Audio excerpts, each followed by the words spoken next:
another winter ahead and a complete swing rebuild. I'm going to show you what to do. A big welcome back to the channel. Today I want to talk you through how you might embark on a swing rebuild. It's winter time here in the UK and a lot of people will be hitting the off season and looking to improve areas of the game. What does a swing rebuild look like?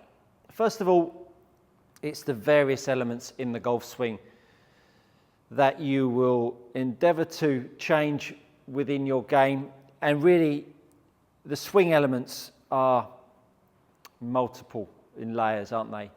From the setup, now what does setup look like?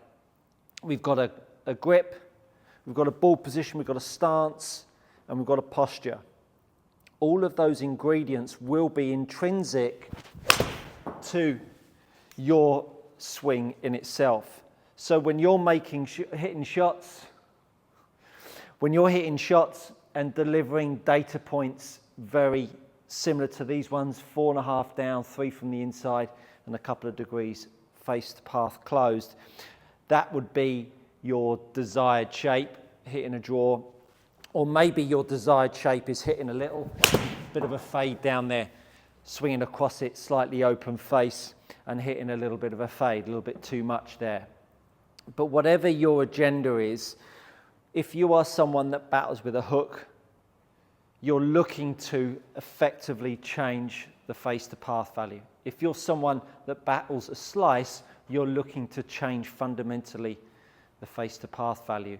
At the point you recognize the fact that the only thing that you're looking to change when you're rebuilding your golf swing is your face to path value, that will ultimately be the ingredient that starts to change all of the other variables, you really start to be able to make the rebuild effective. And I think that's the point. I mean, however you've gone about it maybe in years gone by, you invariably sort of shoot over the setup.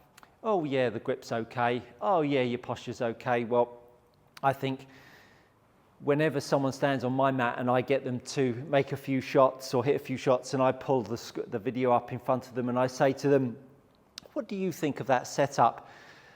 Yeah, not too bad. Then I change things around and all of a sudden they go, goodness me, yeah, I can see the differences now. So I think if you haven't seen it, all tour players do it, do go check out that video, because it really gives you a detailed analysis of how you want to set up to the golf ball. But setup, I think, is really, really crucial to make those adjustments. If you're someone that has had a golf ball that's too far back in your stance, and yet you still are barely able to make an angle of attack at 3.2 down with the ball that far back, a golf swing that would be a bit more functional would start to deliver something way more down, 10.4. Setup really can give you the insights into where you might look to have an impact on the face to path value. So don't overlook your setup. And then when you start to get into the movement of the golf swing, that's where things really start to get a little bit more complex in terms of how you want to understand movement. Now, I've put out a lot of videos in there that are how I'm moving around the golf ball. And one of the ones that have really grabbed people's attention, obviously from the above, where I've been talking about the handle moving forwards.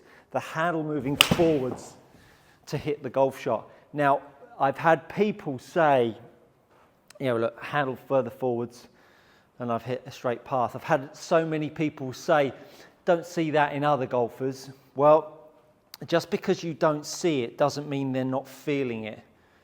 The direction of anything in space, because it's not always just traveling in a singular direction.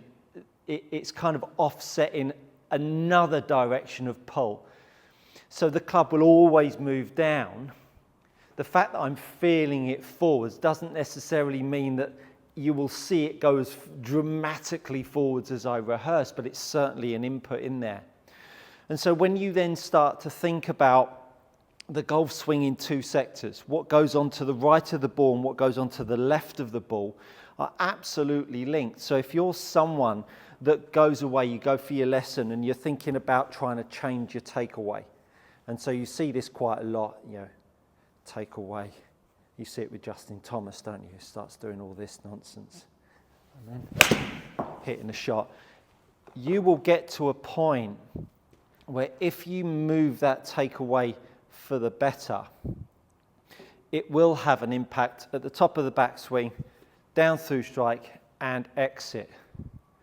Now, if you're someone that when you actually start to get a better takeaway, you then start hitting worse shots, I can absolutely promise you that you might spend an hour on the range changing that takeaway, but every time you keep on blasting the golf ball out to the right, as soon as your back's turned, you'll be back inside and trying to stop it going to the right. And so that takeaway, even though you made a better change, you need to understand that there might need to be 1 or 2 or 3 more elements to your move that you need to start to adjust to make that takeaway work. And it might be, well, when you get the takeaway better, you might need to feel a little bit more hip turn to make that all line back up. You might need to improve your takeaway and create a little bit more pressure in your left toe to make that takeaway work. Whatever it might be, to think that when you're making these changes, if you were to just stand there trying to bang in that takeaway consistently, that it will stay there, I think you're going down a faulty path.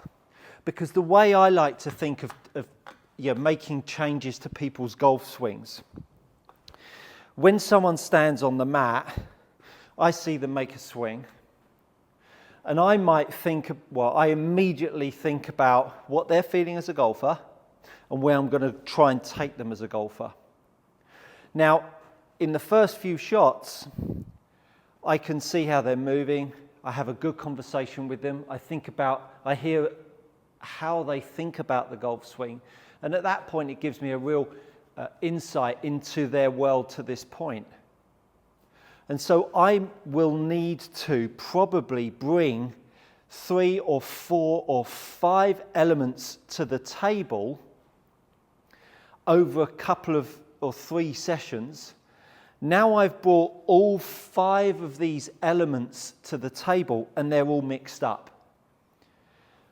But what starts to happen is, as they all start to work together, at the start it felt like a big jumble of moving parts.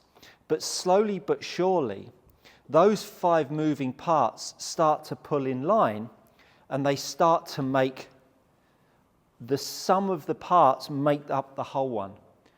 And actually, each part starts to complement each other. So that when the club is moving, you start to now see the takeaway starts to look a bit better. The way they move into the top of the backswing looks a little bit better. The way they pull the golf club looks a little bit different. The way they use their lower half looks a little bit better. And so all of a sudden, that was a crap shot, all of a sudden, we're starting to see all of these different elements.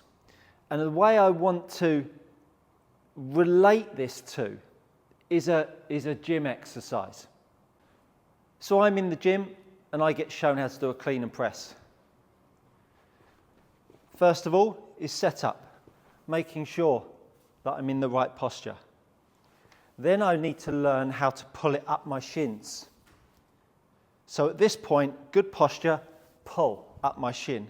Then I've got to learn how to get underneath the bar. Pull it up, get underneath the bar. Understanding that the lightweight bar is teaching me how to do it.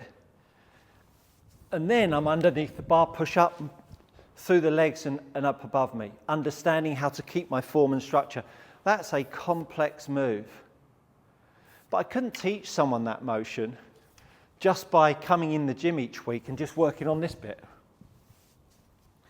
Because even though I've got a little bit better there, I'm not priming myself for the next phase. And so when you start to learn a complex move, you're far better off learning all of the parts and then acquiring the skill to all of the elements. And then it becomes a little bit like a conductor managing all of the components. And it feels like, oh my goodness, this is a lot to take on board. But what we haven't experienced as golfers is when we make these changes, that we really start to see the golf ball going straight pretty soon. You know, invariably we'll see the golf ball going off right, going off left, hitting tops, hitting shanks, and